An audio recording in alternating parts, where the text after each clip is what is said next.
ನಮಸ್ಕಾರ. ರಿವ್ಯೂ ಚಾನಲ್ಗೆ ಸ್ವಾಗತ. ನಾನು ಸೌಖ್ಯ ಗಾಂವ್ಕರ್.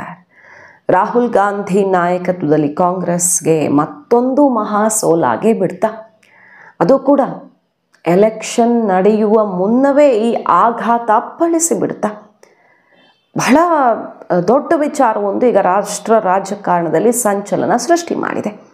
BJP ಮುಗಿಬೀಳ್ತಾ ಇದೆ. ಮತ್ತೊಂದು ಕಡೆ ರಾಹುಲ್ ಗಾಂಧಿಯವರು ಸಿಡಿದೆದ್ದು ನಿಂತು ಬಿಟ್ಟಿದ್ದಾರೆ. ಏನು ವಿಷಯ ಹೇಳ್ತಾ ಹೋಗ್ತೀವಿ, ನಿಮ್ಮ ಮುಂದೆ ಮಾಹಿತಿ ಇಡ್ತಾ ಹೋಗ್ತೀವಿ. ಮಿಸ್ ಮಾಡದೆ ನಮ್ಮ ಚಾನಲ್ನ ಸಬ್ಸ್ಕ್ರೈಬ್ ಮಾಡಿ, ನಿಮ್ಮ ಅಭಿಪ್ರಾಯ ಕಮೆಂಟ್ ಮಾಡಿ ತಿಳಿಸಿ. ಎಸ್ ವೀಕ್ಷಕರೇ, ರಾಹುಲ್ ಗಾಂಧಿಯವರು ಈಗ ಬಿಹಾರದ ಎಲೆಕ್ಷನ್ ವಿಷಯವನ್ನು ಎತ್ಕೊಂಡಿದ್ದಾರೆ. ಬಿಹಾರದ ಚುನಾವಣೆ ಫಿಕ್ಸ್ ಆಗಲಿದೆ, ಮ್ಯಾಚ್ ಫಿಕ್ಸಿಂಗ್ ಮಾಡಿ BJP ಗೆಲ್ಲಲಿದೆ ಅನ್ನುವಂಥ ಬಿಗ್ ಬಾಂಬನ್ನು ಸಿಡಿಸಿದ್ದಾರೆ. ಸೊ ಬಿಹಾರದ ಚುನಾವಣೆಯನ್ನು BJP ಗೆಲ್ಲಲಿದೆ ಅನ್ನುವ ರಿಸಲ್ಟ್ ಎಲೆಕ್ಷನ್ಗೂ ಮೊದಲೇ ಹೊರಗಿಟ್ಟುಬಿಟ್ರ ರಾಹುಲ್ ಗಾಂಧಿ. BJP ಮುಗಿಬಿದ್ದಿದೆ ಪಾಪ, ಸೋಲೋದು ಫಿಕ್ಸ್ ಅನ್ನೋದು ಖಚಿತ ಆಗಿಬಿಟ್ಟಿದೆ. ಯಾಕಂದರೆ ಅವರು INDI ಕೂಟ ಕೂಡ ಭದ್ರ ಇಲ್ಲ. ಅಲ್ಲಿ ಏನು RJD ಜೊತೆಗಿನ ಸಂಬಂಧ ಹೇಗಿದೆ, ಪರಿಸ್ಥಿತಿ ಎಲೆಕ್ಷನ್ಗೂ ಮೊದಲೇ ಈ ಸೀಟ್ ಶೇರು ಮತ್ತೊಂದು ಅಂತ ಬಂದರೆ ಜಟಾಪಟಿ ಶುರು ಆಗಿಬಿಡುತ್ತೆ. ಅಲ್ಲಿ ಒಮ್ಮತಕ್ಕೆ ಬರೋ ಪರಿಸ್ಥಿತಿ ಕಾಣಿಸ್ತಾ ಇಲ್ಲ. ಹಾಗಾಗಿ ಒಗ್ಗಟ್ಟಿನಲ್ಲಿ ಹೋದರೂ ಅಷ್ಟೇ, ಸ್ವಂತ ಬಲದ ಮೇಲೆ ಹೋದರೂ ಅಷ್ಟೇ ಅಂತ ಹತಾಶರಾಗಿ ರಾಹುಲ್ ಗಾಂಧಿಯವರು ಎಲೆಕ್ಷನ್ ಮೊದಲೇ ರಿಸಲ್ಟು ಘೋಷಣೆ ಮಾಡಿಬಿಟ್ರಲ್ಲ ಅಂತ ಈಗ ಚರ್ಚೆ ಜೋರಾಗಿರೋದು. ಯಾಕೆ ಬಂತು ವಿಷಯ ಅಂತ ಕೇಳಿದ್ರೆ, ಅವರೊಂದು ಲೇಖನ ಎಲ್ಲ ಕಡೆ ಈಗ ಸದ್ದು ಮಾಡ್ತಿರೋದು.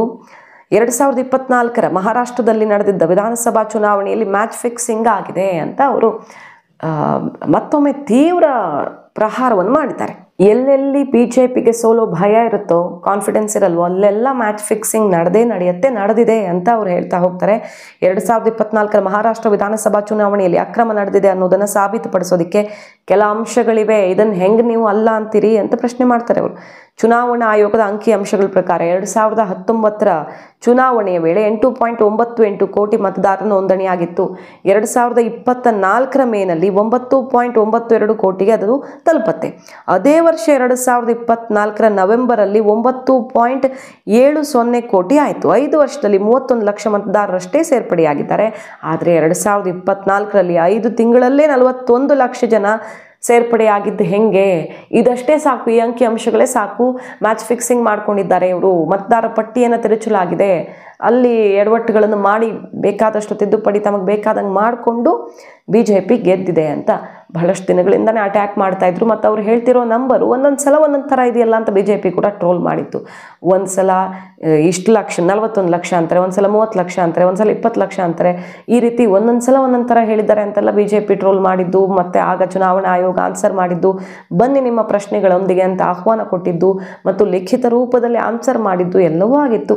ಇದಾದ ಬಳಿಕವೂ ಮತ್ತೆ ಈಗ ಬಿಹಾರದ ಚುನಾವಣೆ ಹತ್ತಿರ ಬರ್ತಿರೋ ಹೊತ್ತಲ್ಲಿ ಬಿಹಾರದಲ್ಲಿ ಮ್ಯಾಚ್ ಫಿಕ್ಸಿಂಗ್ ಗ್ಯಾರಂಟಿ, ಅಂದರೆ BJP ಫಿಕ್ಸಿಂಗ್ ಮಾಡಿ ವಿನ್ ಆಗೋದು ಗ್ಯಾರಂಟಿ ಅನ್ನೋ ಫಲಿತಾಂಶವನ್ನು ಪ್ರಕಟಿಸಿದ್ದಾರೆ ರಾಹುಲ್ ಗಾಂಧಿಯವರು. ತೀವ್ರ ಆಕ್ರೋಶಕ್ಕೆ ಕಾರಣ ಆಗಿದೆ. ಇದು ರಾಜಕೀಯ ಜಟಾಪಟಿ ತೀವ್ರ ಸ್ವರೂಪವನ್ನು ಪಡ್ಕೊಳ್ತಾ ಇದೆ. ರಾಹುಲ್ ಗಾಂಧಿಯವರ ಮಾತು ಸಂಪೂರ್ಣ ಅಸಂಬದ್ಧ ಅಂತ ಚುನಾವಣಾ ಆಯೋಗ ಕೂಡ ಚಾಟಿ ಬೀಸಿದೆ. ತಾವು ಗೆಲ್ಲದೇ ಇದ್ದಾಗ ತಮ್ಮ ವಿರುದ್ಧ ಫಲಿತಾಂಶ ಬಂದು ಬಿಟ್ಟರೆ ಪಕ್ಷದ ಏಜೆಂಟ್ಗಳಿಗೂ ಹಾಗಾದ್ರೆ ನೀವು ಅಪಖ್ಯಾತಿ ಕೊಡ್ತಿದ್ದೀರಲ್ಲ. ಪಕ್ಷದ ಏಜೆಂಟ್ಗಳಿರ್ತಾರೆ, ಅವರ ಸಮ್ಮುಖದಲ್ಲಿ ಎಲ್ಲ ನಡೆಯುತ್ತೆ. ಪ್ರತಿಯೊಂದು ಬೂತಲ್ಲೂ ಕೂಡ ಯಾವ ರೀತಿ ಮಾನಿಟರಿಂಗ್ ಆಗ್ತಿರುತ್ತೆ ಅನ್ನೋದು ಗೊತ್ತು. ಹಾಗಾದರೆ ಪಕ್ಷದ ಏಜೆಂಟ್ಗಳಿಗೂ ಅಪಖ್ಯಾತಿಯನ್ನು ಕೊಡ್ತಿದ್ದೀರಾ ಈ ಮಾತಿನ ಮೂಲಕ ಅಂತ ಕೂಡ ಚುನಾವಣಾ ಆಯೋಗ ಚಾಟಿ ಬೀಸಿದೆ. ನಿಮ್ಮೆಲ್ಲ ಪ್ರಶ್ನೆಗಳಿಗೂ ಉತ್ತರಿಸಿದ್ದಾಗಿದೆ, ನಿಮ್ಮನ್ನು ಆಹ್ವಾನಿಸಿದ್ದಾಗಿದೆ, ಮತ್ತಿನ್ನೇನು ಸಮಸ್ಯೆ ನಿಮ್ಮದು ಅಂತ ಚುನಾವಣಾ ಆಯೋಗ ಅಟ್ಯಾಕ್ ಮಾಡಿರೋದು. ಈಗ ಏನು ಮ್ಯಾಚ್ ಫಿಕ್ಸಿಂಗ್ ನಡೆದಿದೆ ಅನ್ನುವಂಥ ರಾಹುಲ್ ಗಾಂಧಿ ಅವರ ಆರೋಪಕ್ಕೆ ಚುನಾವಣಾ ಆಯೋಗ ಈ ಸಲವೂ ಪ್ರತಿಕ್ರಿಯೆ ಕೊಟ್ಟಿದೆ. ಪಕ್ಷದ ಏಜೆಂಟ್ಗಳಿಗೂ ಅಪಖ್ಯಾತಿ ಅಲ್ವಾ ಹಾಗಾದರೆ ಅಂತ ಮರು ಪ್ರಶ್ನೆಯನ್ನು ಹಾಕಿರೋದು. ಆದರೆ ರಾಹುಲ್ ಗಾಂಧಿ ಮಾತ್ರ ಇದನ್ನು ತುಂಬ ತೀವ್ರ ಸ್ವರೂಪದಲ್ಲಿ ಎತ್ಕೊಂಡಿದ್ದಾರೆ. ಈಗ ಮತ್ತೆ ಎಲೆಕ್ಷನ್ ಹತ್ತಿರ ಬರ್ತಿರೋದ್ರಿಂದ ಬಹಳ ಗಂಭೀರ ಸ್ವರೂಪದಲ್ಲಿ ಅಟ್ಯಾಕ್ ಮಾಡ್ತಿದ್ದಾರೆ. ಮಹಾರಾಷ್ಟ್ರದಲ್ಲಿ ಮತ್ತು ಕೆಲವು ಚುನಾವಣೆಗಳಲ್ಲಿ ಫಿಕ್ಸಿಂಗ್ ಆಗಿಯೇ BJP ಗೆದ್ದಿದೆ ಅಂತ ಅಧಿಕೃತವಾಗಿ ಪ್ರತಿಕ್ರಿಯಿಸ್ತಿಲ್ಲ. ಯಾಕೆ? ಚುನಾವಣಾ ಆಯೋಗ ಅಂತ ರಾಹುಲ್ ಗಾಂಧಿ ಅವರು ಮತ್ತೆ ಮರು ಅಟ್ಯಾಕ್ ಮಾಡಿದ್ದಾರೆ. ನೀವು ಸೋಷಿಯಲ್ ಮೀಡಿಯಾದಲ್ಲಿ ಮತ್ತು ಟ್ವಿಟರಲ್ಲಿ ಎಲ್ಲ ಆನ್ಸರ್ ಮಾಡಿದರೆ ಅದಕ್ಕೆ ಸಹಿ ಇರಲ್ಲ.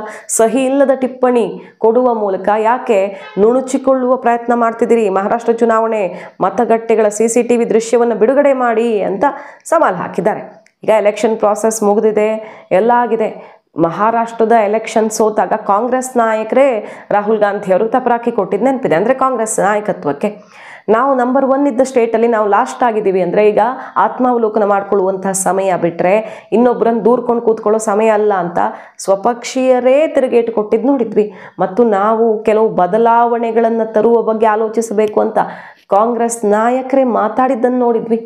EVM ದೂರೋದನ್ನು ಬಿಟ್ಟು ನಾವು ಬೇರೆ ಕೆಲಸ ಮಾಡಬೇಕು ಅಂತ ಮಿತ್ರ ಪಕ್ಷಗಳೇ ಟೈಟ್ ಸ್ಲ್ಯಾಪ್ ಕೊಟ್ಟಿದ್ದನ್ನು ನೋಡಿದ್ವಿ. ಕೆಲವೊಂದು ಸಲ ಕೆಲವು ವಿಚಾರಗಳಲ್ಲಿ ಬೇರೆ ಪಕ್ಷಗಳು ದೂರಿದ್ದಾವೆ, ಆದರೆ ರಾಹುಲ್ ಗಾಂಧಿಯವರೇ ನಮಗೆ ಹೊರೆಯಾದರು ಅಂತ ಶಿವಸೇನೆ ಸೇರಿದಂತೆ ಅಲ್ಲಿ ಮಿತ್ರ ಪಕ್ಷಗಳು ರಾಹುಲ್ ಗಾಂಧಿಯವರ ಕಡೆ ದೂರಿದ್ದನ್ನು ನೋಡಿದ್ದೀವಿ ನಾವು.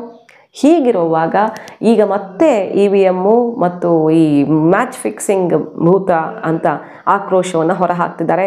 ಸಾಂವಿಧಾನಿಕ ಸಂಸ್ಥೆ ನೀವು ಅಧಿಕೃತವಾಗಿ ಎಲ್ಲವನ್ನೂ ಕೂಡ ಅಧಿಕೃತವಾಗಿ ಹೇಳಿಕೆ ಕೊಡಿ, ಸುಮ್ಮನೆ ಕೊಡಬೇಡಿ.